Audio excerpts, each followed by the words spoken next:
പാകിസ്ഥാൻ ആസ്ഥാനമായി പ്രവർത്തിക്കുന്ന ഭീകരവാദ സംഘടനയായ ഹിസ്ബുൾ മുജാഹിദീൻ നേതാവായ സയ്യിദ് സലാഹുദ്ദീന്റെ 1.22 കോടി വില വരുന്ന 13 വസ്തുവകകൾ എൻഫോഴ്സ്മെന്റ് ഡയറക്ടറേറ്റ് കണ്ടുകെട്ടിയിരിക്കുകയാണ്. തീവ്രവാദ പ്രവർത്തനങ്ങൾക്ക് സാമ്പത്തിക സഹായം ചെയ്ത കേസിലാണ് ജമ്മു കാശ്മീരിലെ വസ്തുവകകളെല്ലാം എൻഫോഴ്സ്മെന്റ് ഡയറക്ടറേറ്റ് കണ്ടുകെട്ടിയിരിക്കുന്നത്. കള്ളപ്പണം തടയുന്നതിനുള്ള നിയമത്തിന്റെ കീഴിലാണ് ഡയറക്ടറേറ്റ് ഇത്തരത്തിൽ ഒരു നടപടി എടുത്തിരിക്കുന്നത്. എന്തായാലും പുറത്തു വരുന്ന വാർത്തകൾ അനുസരിച്ച് ഹിസ്ബുൾ മുജാഹിദീന്റെ 1.22 കോടി വില വരുന്ന 13 വസ്തുവകകളാണ് എൻഫോഴ്സ്മെന്റ് ഡയറക്ടറേറ്റ് കണ്ടുകെട്ടിയിരിക്കുന്നത്.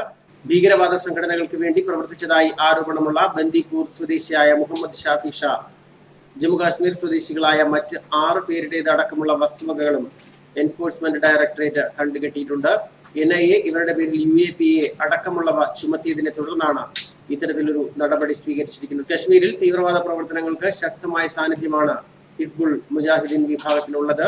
ഇവർ മറ്റ് സംഘടനകൾക്കും ആക്രമണം നടത്താനുള്ള സഹായ സംവിധാനങ്ങളും ചെയ്തു കൊടുക്കാറുണ്ട്. ജമ്മു കാശ്മീരിലെ തീവ്രവാദ പ്രവർത്തനങ്ങൾക്ക് മുഖ്യമായി ധനസഹായം ചെയ്യുന്നതും ഈ ഹിസ്ബുൾ മുജാഹിദീൻ വിഭാഗക്കാരാണ്. പാകിസ്ഥാനിലെ റാവൽപിണ്ടിയിൽ നിന്ന് JKART, അതായത് ജമ്മു കാശ്മീർ അഫക്റ്റീസ് റിലീഫ് ട്രസ്റ്റ് എന്ന പേരിൽ ഇന്ത്യയിൽ തീവ്രവാദ പ്രവർത്തനങ്ങൾക്ക് സഹായം എത്തിക്കുന്നത് ഇവരാണ്. അതിന് ISI, മറ്റ് പാകിസ്ഥാൻ തീവ്രവാദ സംഘടനകൾ എന്നിവരുടെ മൗനാനുവാദവും ഇവർക്ക് ലഭിക്കുന്നുണ്ട്. എൻഫോഴ്സ്മെന്റ് ഡയറക്ടറേറ്റിന്റെ പ്രസ്താവനയിൽ ഇതെല്ലാം വിശദീകരിക്കുന്നുമുണ്ട്. എന്തായാലും ഹിസ്ബുൾ മുജാഹിദീൻ തലവന്റെ വസ്തുവകകൾ അടക്കം എല്ലാം എൻഫോഴ്സ്മെന്റ് ഡയറക്ടറേറ്റ് കണ്ടുകെട്ടിയെന്നുള്ള വാർത്തയാണ് ഇപ്പോൾ പുറത്തു വരുന്നത്. 1.22 കോടി വില വരുന്ന വസ്തുവകകളാണ് എൻഫോഴ്സ്മെന്റ് ഡയറക്ടറേറ്റ് കണ്ടുകെട്ടിയത്. ഇന്ത്യയിലെ തീവ്രവാദ പ്രവർത്തനങ്ങൾക്കെല്ലാം സഹായ സഹകരണങ്ങളെല്ലാം നൽകുന്ന വിഭാഗമാണ് ഹിസ്ബുൾ മുജാഹിദീൻ. എന്തായാലും ഒരു വലിയ നീക്കം തന്നെയാണ് ഇപ്പോൾ എൻഫോഴ്സ്മെന്റ് ഡയറക്ടറേറ്റിന്റെ ഭാഗത്തു നിന്നുണ്ടായിരിക്കുന്നത്.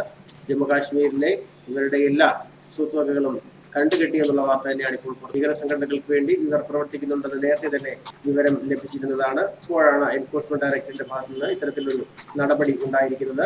UAPA അടക്കമുള്ളവ ഇവർക്കെതിരെ ചുമത്തിയിട്ടുണ്ടായിരുന്നു. ഇപ്പോഴാണ് ഇവരുടെ സ്വത്തുവകകളെല്ലാം എൻഫോഴ്സ്മെന്റ് ഡയറക്ടറേറ്റ് കണ്ടുകെട്ടുന്നത്. ന്യൂസ് ഡെസ്ക് മലയാളി വാർത്ത.